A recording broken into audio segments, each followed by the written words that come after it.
Hi, Debbie Chu here from Chew on Vegan, and welcome back to my kitchen. You know, recently I took a trip to Alaska, and although we didn't see any mousse, I decided I'm going to make some chocolate mousse to make up for the fact I didn't see any mousse when I was in Alaska. And this is a really simple recipe, and it just has a few ingredients, and one ingredient is kind of interesting. We're going to be using Aquafaba, and if you don't know what that is the juice that comes from the garbanzo bean can. So we're just going to drain this can and use the liquid. So I'm just doing that over a bowl. And what we're going to do is we're going to use my mixer and beat it until it forms stiff peaks. So that's step one. I've also got some chocolate. I've got about 6 ounces of dark chocolate melting on the stove here. So while that is melting, I'm going to beat my Aquafaba, and it's going to take quite a long time, about 15 minutes. So let's get started.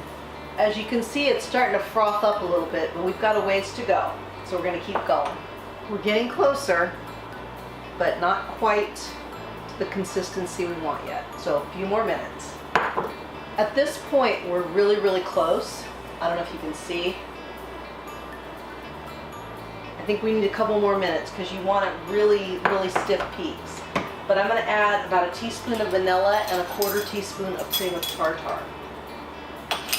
And you can see how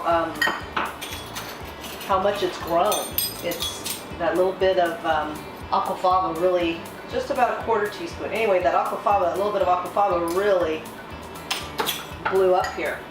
So back to mixing, and then couple more minutes and we'll be ready to add it to the chocolate. Chocolate's all melted. We just want it to cool down a bit. You don't want it super hot when you put that Aquafaba in there, because the chocolate could seize up and then you get kind of a grainy mousse, and you don't want that. So a couple more minutes. We are ready.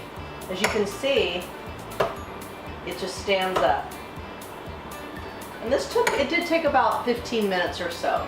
And the good thing about this is you can't over whip it, so just keep going till you get the consistency that you need. So now we're going to fold this into our melted chocolate. And I almost outgrew my bowl here, so it's like meringue. And then we just start folding it in. Just like this. So I think we're just about ready. And the reason why you want to fold in the Aquafaba into the chocolate is you want to make sure that you retain some of that fluffiness, the air in it. If you just went in and mixed it up, it would just totally deflate. And it's going to deflate a little bit, but you want to retain as much as you can. And we didn't need to add any sugar because the chocolate had sugar in it. And the chocolate I used was dark chocolate. It was about 70%, but it's vegan, gluten-free. But you can use any kind of chocolate that you would like. So I think we're just about ready to spoon these into our glasses, and then we're going to let it chill for a couple hours, and then we'll be ready to garnish it and give it a taste. So it's been 2 hours, it's been chilling, and I garnished it with a little bit of chopped pistachio nuts. So let's give it a try. Oh, looks really good. Look at that.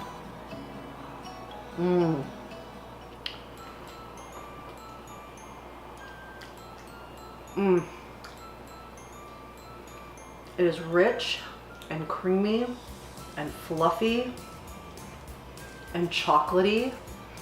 It is out of this world. It is so good. Who knew? Aquafaba. Give it a try.